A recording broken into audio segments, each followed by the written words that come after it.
فيرجينيا ولا نورث كارولاينا للمهاجر الجديد؟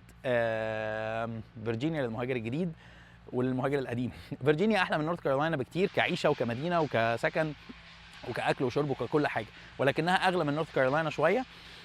بس فيرجينيا بشكل عام احلى بكتير. انا بحب فيرجينيا اكتر بكتير جدا من نورث كارولاينا، ولكن انا شغلي هنا. فانت في امريكا شغلك هو اللي بيمشيك، يعني شغلك انت بتمشي ورا شغلك، انت بتسعى ورا شغلك. فانا شغلي في نورث كارولاينا، فانا قاعد في نورث كارولاينا مستغل ان الشغل بتاعي الحمد لله بيدفع لي فلوس محترمه، مستغل ده.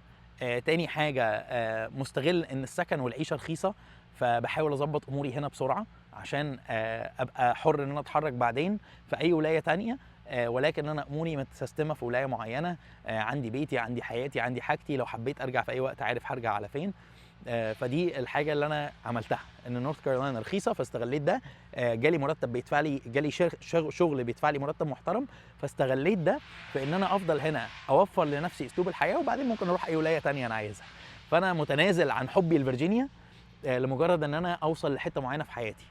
فهو ده المقايضه، انت بتقايض حاجه مقابل حاجه. انا بقايض دلوقتي راحتي والراحه النفسيه بتاعت فيرجينيا والاكل والشرب والحاجات دي، بان انا مرتاح في ولايه هاديه، في ولايه رخيصه، في بيت لوحدي مش ساكن في شيرنج، في مكان نظيف وجميل واخضر زي ما انت شايف.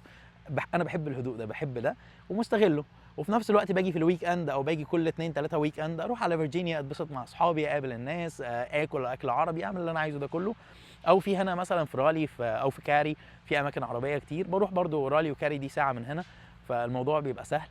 فيرجينيا افضل للمهاجر الجديد، نورث كارولاينا افضل في التحويش والسكن الارخص والحياه الارخص.